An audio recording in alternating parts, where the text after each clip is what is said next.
Hi hello നമസ്കാരം, this is me N B here. Magnavision ടിവിയുടെ താരാപഥ എന്ന പുതിയ എപ്പിസോഡിലേക്ക് ഒരിക്കൽ കൂടി എല്ലാവർക്കും സ്വാഗതം. കട്ടപ്പാടത്തെ മാന്ത്രിക എന്ന സിനിമയുടെ വിശേഷങ്ങൾ നമ്മളോട് പങ്കുവെക്കാനായിട്ട് സിനിമയുടെ സംവിധായകനും ആക്ടറായ വിജയ് ഗുരുവാണ് നമ്മൾ ചേരുന്നത്. നമസ്കാരം. നമസ്കാരം. എന്തൊക്കെയുണ്ട് സാർ വിശേഷങ്ങൾ? വളരെ സന്തോഷമുള്ള നിമിഷമാണ്. ആഗസ്റ്റ് 30 ഞങ്ങൾക്ക് എല്ലാവർക്കും ഒരുപാട് നവാഗതര്, ഒരുപാട് മലയാളത്തിലെ പ്രിയപ്പെട്ട നടന്മാർ, അവർക്കൊക്കെ സ്പെഷ്യലാണ്. ഒരു നല്ലൊരു സിനിമ കട്ടപ്പാടത്തെ മാന്ത്രിക എന്ന പേരിൽ 30-ാം തീയതി പിറവിയെടുക്കാൻ പോവുകയാണ്. ഷിവി സാർ, എങ്ങനെ ഉണ്ടായിരുന്നു നമ്മുടെ കട്ടപ്പാടത്തെ മാന്ത്രികൻ? പിറവെടുക്കാൻ തുടങ്ങിയിട്ട് മാസങ്ങളും വർഷങ്ങളായിട്ട് അദ്ദേഹത്തിൻ്റെ സംവിധായകൻ്റെ മനസ്സിൽ ഉദിച്ച ഒരു ആശയമാണ്. ആ ആശയത്തിനൊരു ജീവിതഗന്ധി ഉണ്ട് എന്ന് മനസ്സിലാക്കിക്കൊണ്ടാണ് നമ്മളെ വിനോദ് ഗോവൂര് അതൊരു വലിയ സിനിമയുടെ സാധ്യത കെടുക്കുന്നു എന്ന് പറയുന്നത്. അങ്ങനൊരു വലിയ സിനിമ ഉണ്ടാക്കാൻ പുറപ്പെട്ട് നമ്മുടെ ബഹുമാനപ്പെട്ട നജീബ് സാറ് പ്രൊഡ്യൂസറായിട്ട് വരികയും ഇപ്പോൾ അതിൻ്റെ റിലീസിനോട് അടുത്ത് എത്തി നിൽക്കുകയാണ്. ലോകം കണ്ട ദുരിതങ്ങളിൽ വെച്ച് ഏറ്റവും വലിയ ദുരിതം എന്ന് പറയുന്നത് നമ്മുടെ ഈ വയനാട് ദുരിതമാണെന്ന് പറയാം. അത് നമ്മുടെ ഈ കൊച്ചു കേരളത്തിൽ വയനാട് എന്ന ജില്ലയിൽ സംഭവിച്ചെങ്കിൽ നമ്മളെല്ലാവരും ഇപ്പോൾ അതിൻ്റെ ഒരു നടുക്കത്തിൽ വേദനയിലുമാണ്. എന്തൊക്കെ ആയാലും ഈ മറവി എന്ന് പറയുന്നത് മനുഷ്യനൊരു അനുഗ്രഹമാണ്. പലതും നമ്മളിതിനു മുമ്പും മറന്നിട്ടുണ്ട്.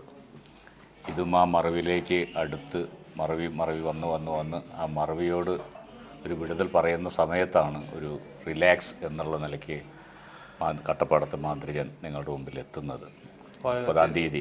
തീർച്ചയായും ഓരോ കലാകാരന്മാർക്കും ചെയ്യാൻ പറ്റുന്ന അവർക്ക് സപ്പോർട്ടായിട്ട് നമ്മളൊക്കെ ഈ ഇടയിലൊക്കെ അവർക്ക് സപ്പോർട്ട് തന്നെയായിരുന്നു. അപ്പോൾ ഞാനൊരു നാടകം കളിച്ചുകൊണ്ട് കുറച്ച് പൈസ കളക്ട് ചെയ്യുകയും അവർക്കൊരു വീട് വെച്ച് കൊടുക്കാനുള്ള, ആർക്കെങ്കിലും ഒരാൾക്ക് ഒരു കയറി താമസിക്കാനൊരു വീട് എന്നുള്ള നിലയ്ക്കും ഒക്കെ ചെയ്തുകൊണ്ടിരിക്കുകയാണ്. അപ്പോൾ അങ്ങനെ നമ്മളതിന് വിടുതൽ വാങ്ങണം. എന്തായാലും നമ്മൾ അതിൽ തന്നെ നിന്ന് പോകാൻ പറ്റില്ലല്ലോ. പലതും നമ്മൾ മറന്നിട്ടുണ്ട്. അപ്പോൾ അങ്ങനെ ഇരിക്കുന്ന ഒരു അവസ്ഥയിൽ ഒരു റിലാക്സ് ആയിട്ടായിരിക്കും കട്ടപ്പാടത്തെ മാന്ത്രികൻ എത്തുക. പക്ഷേ അതുപോലെ ഉള്ളൊരു ചെറിയ ഒരു കുടുംബത്തിൻ്റെ ജീവിത ദുരന്തം കൂടി ചിലപ്പോൾ നിങ്ങൾക്ക് ഇന്ന് കാണാൻ പറ്റും. ആ ദുരന്തത്തിൽ ചിലപ്പോൾ നിങ്ങൾക്ക് ചിരി വരുന്ന സന്ദർഭങ്ങളുണ്ടാകാം, കരച്ചിൽ വരുന്ന സന്ദർഭങ്ങളുണ്ടാകാം, ത്രില്ലടിപ്പിക്കുന്ന സന്ദർഭങ്ങളുണ്ടാകാം. ഇതൊക്കെ നമ്മളെ ജീവിതത്തിൽ തൊട്ടു തേണ്ടി പോകുന്ന വിഷയങ്ങളാണ്.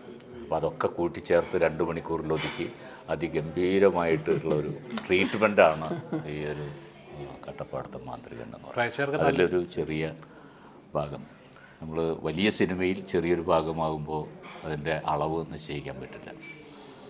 ശരിക്കും പറയാം, ഇപ്പോൾ ശിവചേട്ടൻ ചെയ്ത കഥാപാത്രങ്ങൾ എന്നും മലയാളികൾക്ക് പ്രിയപ്പെട്ടതാണ്. ഇമോഷണൽ ആണെങ്കിൽ ഇമോഷണലായിട്ട്, സീരീസ് ആണെങ്കിൽ സീരീസ്, കോമഡി ആണെങ്കിൽ കോമഡി. ആ കഥാപാത്രമായി മാറുമ്പോൾ ഇപ്പോഴും ആ കഥാപാത്രത്തെ ആളുകൾ രജിസ്റ്റർ ചെയ്യാന്ന് പറയുന്നത് ഒരു കലാകാരനെ സംബന്ധിച്ച് വലിയൊരു അംഗീകാരം തന്നെയാണ്.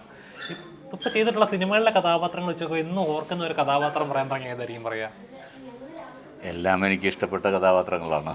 ഒരു പൊടിക്ക് അല്ല, നമ്മൾ ഈ ഒരു നടൻ എന്നുള്ള നിലയ്ക്ക് അല്ലെങ്കിൽ കലാകാരൻ എന്നുള്ള നിലയ്ക്ക് എല്ലാ കഥാപാത്രവും നമ്മൾ ചെയ്യാൻ പ്രാപ്തനായിരിക്കണം. അതിപ്പോൾ നമ്മളുടെ ഒരു സിനിമയുടെ ഒരു തെറ്റായ വശം എന്ന് ഞാൻ പറയുമ്പോൾ അതൊരു അധികമാവരുത്. നമ്മുടെ സിനിമയിൽ അങ്ങനെ ഒരു ധാരണയുണ്ട്. ഞാനൊരു മന്ത്രി, ഇപ്പോൾ ഉദാഹരണത്തിന് അറബിക്കഥയിൽ ഞാനൊരു മന്ത്രിയുടെ വേഷമാണ് ചെയ്തത്, ഒരു ഉഡായിപ്പ് മന്ത്രി. പക്ഷേ ആ മന്ത്രിയുടെ വേഷം, അതൊരു രാഷ്ട്രീയക്കാരൻ്റെ വേഷം ചെയ്തപ്പോൾ തുടർന്നുള്ള കുറേ സിനിമയിൽ എനിക്ക് രാഷ്ട്രീയക്കാരൻ്റെ വേഷം വരാൻ തുടങ്ങി. അപ്പോൾ എന്നെക്കൊണ്ട് അതൊരു എളുപ്പ വഴിയാണ് ആൾക്കാർക്ക് ക്യാരക്ടർ കാസ്റ്റിങ്ങിൽ ഒരു എളുപ്പ വഴിയാണ്. ഒരു രാഷ്ട്രീയ സിനിമയിൽ ഒരു രാഷ്ട്രീയക്കാരൻ്റെ പോർഷൻ വരുമ്പോൾ അപ്പോൾ അവന് ഇന്ന സിനിമയിൽ ഒരാൾ ചെയ്തിട്ടുണ്ട്, അത് മതി. അതൊരു എളുപ്പ വഴിയാണ്. നേരെ മറിച്ച് വേറൊരാളെ കണ്ടെത്തുക, അത് അവരെ കൊണ്ട് അതിൽ ജീവിക്കുക. അപ്പോൾ എനിക്ക് വേറൊരു വേഷം വന്നാലേ എനിക്കത് ട്രൈ ചെയ്യാൻ പറ്റുള്ളൂ.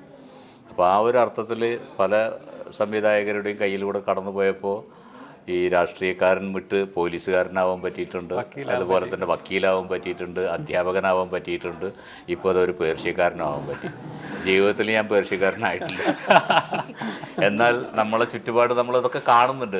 ഈ രാഷ്ട്രീയക്കാരെ കാണുന്നുണ്ട്, പോലീസുകാരെ കാണുന്നുണ്ട്, അധ്യാപകരെ കാണുന്നുണ്ട്, പേർഷ്യക്കാരെ കാണുന്നുണ്ട്. ഓർമ്മയുണ്ടാകും, ഒരു കാലത്ത് ഒരു ടൈപ്പ് കാർഡൊക്കെ പിടിച്ച് വരുന്ന ഒരു പേർഷ്യക്കാരൻ അവൻ്റെ ഒരു പ്രൗഢി 4 ദിവസം നല്ല മണം പരത്തിക്കൊണ്ട് ഗ്രാമങ്ങളിലൂടെ നടക്കും. വേണ്ടപ്പെട്ടവർക്കൊക്കെ വേണ്ടതൊക്കെ കൊടുത്ത് ടൈഗർ ബാം എനിക്ക് കിട്ടിയിട്ടുള്ള കോടാലി തൈലം 3-5 സിഗരറ്റ് ആ ഒരു കാലഘട്ടത്തിൽ ഞാൻ കണ്ട ഒരു കഥാപാത്രം എന്നെ ഇൻസ്പയർ ചെയ്തിട്ടുണ്ടായിരിക്കാം. അപ്പം നമുക്ക് അങ്ങനെ വേഷം തരാൻ ഒരു സംവിധായകനുണ്ടാവുക അല്ലെങ്കിൽ ഒരു എഴുത്തുകാരൻ ഉണ്ടാവുക എന്നുള്ളതാണ് കലാകാരൻ്റെ ഒരു വളർച്ച എന്ന് പറയുന്നത്. അല്ലെങ്കിൽ ഞാൻ എപ്പോഴും ആ രാഷ്ട്രീയക്കാരിൽ തന്നെ ഒതുങ്ങി നിൽക്കുമായിരുന്നു. അപ്പോൾ ഇദ്ദേഹം ഒരു കട്ടപ്പാടത്തെ മാന്ത്രികനിൽ അങ്ങനെ ഒരു അച്ഛനുണ്ട്, കാരണം ഗൾഫിൽ നിന്ന് വരുന്നൊരു അച്ഛനുണ്ട്. അപ്പോൾ അദ്ദേഹം തേടിപ്പോകണ പോലെ വേറെ കഥാപാത്രങ്ങൾ സിനിമയിൽ അതേപോലെ കഥാപാത്രങ്ങൾ ചെയ്തിട്ടുള്ളവർ നിലവിലുണ്ടായിരിക്കാം. എന്നിരുന്നാലും ഇത് ശിവജി ഗുരുവായൂരിനെ കൊണ്ട് ചെയ്യിച്ചല്ല എങ്ങനെ എന്നുള്ളത് അദ്ദേഹത്തിൻ്റെ ഒരു കോൺഫിഡൻസാണ്, എന്നിലുള്ള ഒരു ട്രസ്റ്റാണത്. അയാൾ ചെയ്യും എന്നുള്ള അത് തന്നെയാണ് ഒരു കലാകാരൻ്റെ വളർച്ച എന്നുള്ളത്. അപ്പം നമ്മൾ ഒരു ആദ്യത്തെ സംരംഭമാണ് ഇത്. ഡോക്യുമെൻ്ററി ഷോർട്ട് ഫിലിംസ് ഒക്കെ ചെയ്യുന്നതെന്ന് പറഞ്ഞാൽ സിനിമ എന്ന് പറയുമ്പോൾ ഇച്ചിരി കൂടെ വൈഡാണ്. അപ്പോൾ എങ്ങനെ ഉണ്ടായിരുന്നു സിനിമ എന്ന് ആ ഒരു വലിയൊരു ഇതിലേക്ക് ഇത്രയും വലിയൊരു ആർട്ടിസ്റ്റുകളെല്ലാം കോർഡിനേറ്റ് ചെയ്ത് ചെയ്യുമ്പോൾ?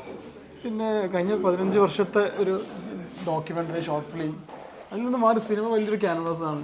ഒരുപാട് പ്രതിസന്ധികളും പ്രയാസങ്ങളും ഒരുപാട് സാമ്പത്തികമൊക്കെ പക്ഷേ അതൊക്കെ ഉണ്ടെങ്കിൽ തന്നെ അതൊക്കെ എൻജോയ് ചെയ്യാണ്. ഈ നിമിഷം നമ്മൾ എൻജോയ് ചെയ്താണ് അതിലൊക്കെ നമ്മൾ അഭിമുഖീകരിച്ചത്. അങ്ങനെ 30-ാം തീയതി സിനിമ സാക്ഷാത്കരിക്കുകയാണ്. ശിവജി സാറിൻ്റെ നാടകങ്ങളാവട്ടെ, അതിൻ്റെ അഭിനയ മുഹൂർത്തങ്ങളാവട്ടെ നമ്മൾ കണ്ടു വളർന്നതാണ്. അദ്ദേഹത്തിനെ കൊണ്ടൊക്കെ മുന്നിൽ ഒരു ആക്ഷൻ പറയാൻ പറ്റും. അത് വലിയൊരു ഭാഗ്യമായിട്ടാണ് ഞാൻ കാണുന്നത്. വിനോദേട്ടൻ, വിജയൻ കാരന്തൂര്, അത് മാത്രമല്ല ഈ സിനിമയിൽ സുമിത് MP എന്ന് പറഞ്ഞൊരു നടൻ മലയാളത്തിൽ പിറവിയെടുക്കാൻ പോവുകയാണ്. അദ്ദേഹം സെൻട്രൽ ക്യാരക്ടറാണ് ചെയ്തത്. അതായത് വിനോദേട്ടനോടൊപ്പം തന്നെ അദ്ദേഹം മലയാളത്തിൽ നാളത്തെ നമ്മുടെ സിനിമയിലൂടെ നാളത്തെ വലിയൊരു മുതൽക്കൂട്ടാവുമെന്നാണ് ഞാൻ വിചാരിക്കുന്നത്. സുമിത് MP അദ്ദേഹത്തിൻ്റെ നേരത്തെ ഒരുപാട് ചില ഷോർട്ട് ഫിലിം വെബ് സീരീസൊക്കെ വന്നിട്ടുണ്ടെങ്കിലും അദ്ദേഹം ഒരു നായകനായി എത്തുന്നു എന്ന രീതിയിൽ വലിയൊരു ഇതായിരിക്കും. അതുപോലെ വിനോദ് കോവൂര്, നമ്മളൊരുപാട് മറിമായം മൊയ്തു, അതേപോലെ MAT മൂസാക്ക, അങ്ങനെയൊക്കെ കുറേ കഥാപാത്രം. പക്ഷേ വിനോദേട്ടനൊക്കെ സംബന്ധിച്ച് ഈ സിനിമ വേറൊരു ലെവൽ ആയിരിക്കും. ശിവജി സാറ് അദ്ദേഹം കുറഞ്ഞ ദിവസങ്ങളാണ് നമ്മളോടൊപ്പം ഉണ്ടായിരുന്നെങ്കിലും ഉള്ള ദിവസം വളരെ എൻജോയ് ചെയ്ത് നമ്മൾ ചെയ്തു. വളരെ ഞാനൊക്കെ അതൊക്കെ അദ്ദേഹത്തോടൊപ്പം ഞാൻ അങ്ങനെ കാണുന്നതാണ്. അദ്ദേഹത്തിനോടൊപ്പം ഇങ്ങനെ ഈ അടുത്തിരുന്ന് ഇങ്ങനെ സംസാരിക്കാൻ വരുന്നതൊക്കെ ഒരു സ്വപ്നം കാണുന്നത് പോലെ കാണുകയാണ് ഈ നിമിഷം. അതിനകത്ത് കലാകാരന്മാർ ഞാൻ അത്രയും സ്നേഹിക്കുന്നുണ്ട്, സിനിമയെ സ്നേഹിക്കുന്നുണ്ട്. അപ്പോൾ നമ്മളൊരു ഹാർഡ് വർക്കിൻ്റെ ടീമിൻ്റെ വലിയൊരു ഒരുപാട് ആൾക്കാരുടെ സ്വപ്നമാണ് ഈ സിനിമ. 150ഓളം പുതുമുഖങ്ങൾ ഈ സിനിമയിൽ അഭിനയിക്കുന്നുണ്ട്. അവരൊക്കെ വെറുതെ ഇങ്ങനെ വന്നു പോകുന്നവരല്ല. അവരൊക്കെ എന്തെങ്കിലുമൊക്കെ സിഗ്നേച്ചർ ചെയ്ത് അവരുടെ ചെയ്യാനുള്ളത് മുദ്ര കുത്തിയിട്ടാണ് ഇത് കടന്നു പോകുന്നത്. ഞാൻ അതിലേക്ക് പറയാൻ പറ്റില്ല. ഞാൻ ഇതിൻ്റെ ഇത് നോക്കുമ്പോൾ എൻ്റെ ട്രെയിലർ ഇതൊന്നും കാണാൻ പറ്റില്ല. പക്ഷേ പുതുമുഖങ്ങളെ ഇൻട്രൊഡ്യൂസ് ചെയ്യുന്ന കുറച്ച് വീഡിയോസുകൾ കണ്ടു. ഞങ്ങൾ ഈ പടത്തിലുണ്ട്, ഒരുപാട് എക്സൈറ്റഡ് ആണ് എന്നൊക്കെ പറയുന്നത്. അവരൊക്കെ കണ്ണുകളിൽ എന്തോ ഒരു പടത്തിൽ ഒരു ഭാഗമാകാൻ പറ്റിയതിൻ്റെ ഒരു എക്സൈറ്റ്മെൻ്റ് ഒക്കെ ഞങ്ങൾക്ക് ഫീൽ ചെയ്തു. ശരിക്കും പറഞ്ഞാൽ ഒരു കൂട്ടായ്മയുടെ തന്നെ വർക്കുകളാണ്, അവരുടെ സ്വപ്നങ്ങളാണ്. നേരത്തെ പറഞ്ഞാൽ ഒരു വരും ദിവസങ്ങൾ തന്നെ നമ്മുടെ സിനിമയുടെ ഫസ്റ്റ് സോങ്, അതേപോലെ 3 സോങ്ങാണുള്ളത്. 3 സോങ് ട്രെയിലറൊക്കെ പുറത്തു വരും. അപ്പോൾ നിങ്ങളപ്പം ബോധ്യപ്പെടും ഇവർ പറഞ്ഞതൊക്കെ. അത് കാണുമ്പോൾ തന്നെ സിനിമ കാണുമ്പോൾ പിന്നെ അതിലുണ്ട് ആ സിനിമയുടെ അതിൻ്റെ അകത്തുള്ള കാമ്പൊക്കെ അതിലുണ്ടാവും. നിങ്ങളത് ഉറപ്പ് വരുത്തുക, ഇത് കൊള്ളാം, ഇത് 30-ാം തീയതി പോയി കാണണം, ഇത് നമ്മൾ ഏറ്റെടുക്കേണ്ട സിനിമയാണെന്ന് നിങ്ങൾക്കത് ബോധ്യം വരും.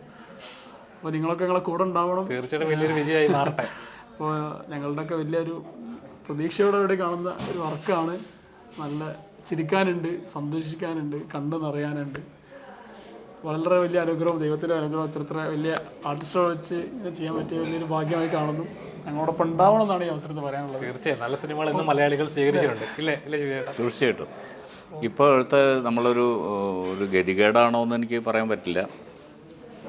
നമ്മളിപ്പോൾ ഈ ഇത്തരം പ്ലാറ്റ്ഫോമുകൾ സോഷ്യൽ മീഡിയ ഒക്കെ ഇത്ര സ്പ്രെഡായപ്പോഴാണ് നമ്മളിത്തരം ഈ പ്രൊമോഷനൊക്കെ വരുന്നത്.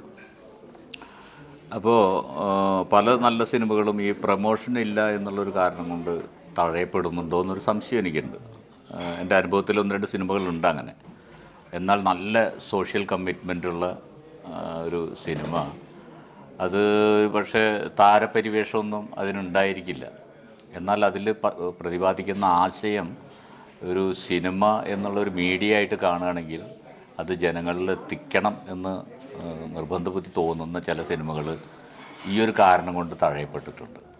അപ്പോൾ അതുകൊണ്ട് കൂടിയാണ് നമ്മളിതിനൊരു ക്യാമറയ്ക്ക് മുമ്പിൽ വരണം, ജനങ്ങളോട് റിക്വസ്റ്റ് ചെയ്യണം, നിങ്ങൾ ഈ സിനിമ കാണണം എന്ന് പറയാനുള്ള ഒരു മോട്ടിവേഷൻ എനിക്കുണ്ടായത് അതാണ്. ഞാൻ ഇതിൻ്റെ മുമ്പ് ഒന്നും അങ്ങനെ സിനിമ പ്രൊമോഷനായിട്ട് അത്രയേറെ പങ്കെടുത്തിട്ടില്ല. പക്ഷേ ഇത് പങ്കെടുക്കണം തോന്നിയതും അതുകൊണ്ടാണ്. ജനങ്ങൾക്ക് ജനങ്ങൾ കണ്ടേ മതിയാകൂ, അത് എന്നെ കാണണം എന്നല്ല ഉദ്ദേശിക്കുന്നത്, ഈ സിനിമ ജനങ്ങൾ കണ്ടേ മതിയാകൂ എന്ന് തോന്നുന്ന ഒരു സന്ദർഭത്തിൽ നമ്മളിത് ചെയ്തിരുന്നെങ്കിൽ അതങ്ങനെ ജനങ്ങളിലേക്ക് എത്തുമായിരുന്നു എന്ന് ഒരു കുറ്റബോധം ഉണ്ടാവാൻ പാടില്ല. തീർച്ചയായിട്ടും ജനങ്ങൾ കാണേണ്ട പടങ്ങൾ തന്നെയാണ്. അപ്പോൾ ഇതൊരിക്കലും തഴയപ്പെടേണ്ട പടമല്ല. ഇതൊരു ബിഗ് ബഡ്ജറ്റ് പടമല്ലായിരിക്കാം, കാരണം കോടികൾ മുടക്കിയിട്ടുള്ള പടമല്ലായിരിക്കാം. അപ്പോൾ കോടികൾ മുടക്കിയിരുന്നെങ്കിൽ ഞങ്ങൾക്കും അതൊരു കാര്യമായേനെ. അപ്പോൾ ഇത് കോടികളില്ലാതിരുന്നിട്ടും ഞാനും വിനോദൊക്കെ അങ്ങനെ ഒരു രീതിയിലാണ് അതിനോട് സമീപിച്ചിട്ടുള്ളത്. അങ്ങനെ ഒരു സാമ്പത്തികം കണ്ടുകൊണ്ട് വന്നിട്ടുള്ളതല്ല ഞാനും ആയാലും വിനോദമായാലും മറ്റു പലരായാലും. അപ്പോൾ ഈ പറഞ്ഞ പോലെ ഒരു കൂട്ടായ്മ, ഇങ്ങനൊരു സംഭവം ഇവിടെ നല്ലൊരു സംഭവം ഇവിടെ എടുക്കുന്നുണ്ട്, അതെന്തായാലും നമ്മളൊക്കെ ചേർന്ന് ഉന്തിത്തള്ളിയത് ജനങ്ങളുടെ മുമ്പിലേക്ക് എത്തിക്കണം എന്നുള്ള ഒരു പ്രവർത്തന രീതി ഉണ്ടല്ലോ, അത് തന്നെയാണ് നമ്മളുടെയൊക്കെ ഉദ്ദേശം. അപ്പോൾ ആ അർത്ഥത്തിൽ ഇതാ ഞങ്ങളിതാ നിങ്ങളോട് പറയുന്നു, ഈ സിനിമ നിങ്ങൾ കാണണം, കണ്ട് വിലയിരുത്തണം, നിങ്ങൾ ഇത്തരം മീഡിയയിലൊക്കെ നിങ്ങളുടെ അഭിപ്രായങ്ങൾ പ്രചരിപ്പിക്കണം, നിങ്ങൾ വാമൊഴിയായിട്ട് ഈ സിനിമ എല്ലായിടത്തും എത്തിക്കണം എന്ന് പറയാനുള്ള ഒരു ഉത്തരവാദിത്വം ഒരു കലാകാരൻ എന്നുള്ള എനിക്കുണ്ട്. അതുകൂടി ഇതിൽ നടിച്ചു എന്നുള്ളത് മാത്രമല്ല, ഒരു കലാകാരൻ്റെ ദൗത്യമാണ്, ഒരു കലയുടെ ദൗത്യമാണ്. അത് ജനങ്ങൾക്ക് ഗുണം ആയിരിക്കണം, അത് ജനങ്ങൾ കാണണം. തീർച്ചയായും അതൊരു നല്ല പോയിന്റ് തന്നെ. കാരണം വെച്ചാൽ പല സിനിമകളും ഇങ്ങനെ അറിയാതെ പോകുന്നുണ്ട്, വലിയ താരങ്ങളോ ഒന്നും ഇല്ലാതെ വന്ന് എത്രയോ സിനിമകൾ. ഇപ്പോൾ 2024 മലയാള സിനിമയുടെ ഏറ്റവും നല്ല വർഷം എന്ന് പറയും പോലും ഈ വർഷം തന്നെ ഇറങ്ങിയ കുറേ പടങ്ങൾ തിയേറ്ററിൽ നിൽക്കാതെ ഇറങ്ങിപ്പോയിട്ടുണ്ട്. വലിയ താരങ്ങളൊന്നും ഇല്ല, പക്ഷേ നല്ല സബ്ജക്ട്സ് ആണ്. നല്ല സബ്ജക്റ്റ് ആയിരിക്കും. ഈ താരങ്ങളില്ലാതെ ഇങ്ങനെ എടുക്കുന്ന പടങ്ങളൊക്കെ നമ്മളിനി എപ്പോഴെങ്കിലുമൊക്കെ പോലെ യൂട്യൂബിലൊക്കെ കാണുമ്പോൾ എൻ്റെ ദൈവം ഇത്രയും നല്ലൊരു സിനിമ എന്തേ തിയേറ്ററിൽ വന്ന് പോകാതിരുന്നത് എന്ന് തോന്നിപ്പോകുന്ന ചില സന്ദർഭങ്ങളുണ്ടായിട്ടില്ലേ? തീർച്ചയായും അത് ഈ സിനിമയ്ക്ക് ഉണ്ടാവാൻ പാടില്ല എന്നാണ് നമ്മൾ ഉദ്ദേശിക്കുന്നത്. അതെ, അങ്ങനെ ഒരു അവസ്ഥ ഉണ്ടായി ഒരുപാട് സിനിമകൾ, നല്ല കഴമ്പുള്ള സിനിമകൾ, ഒരുപാട് താരങ്ങളെ കൊണ്ടുവരാൻ സാധിക്കട്ടെ നിങ്ങൾക്ക്. Thank you.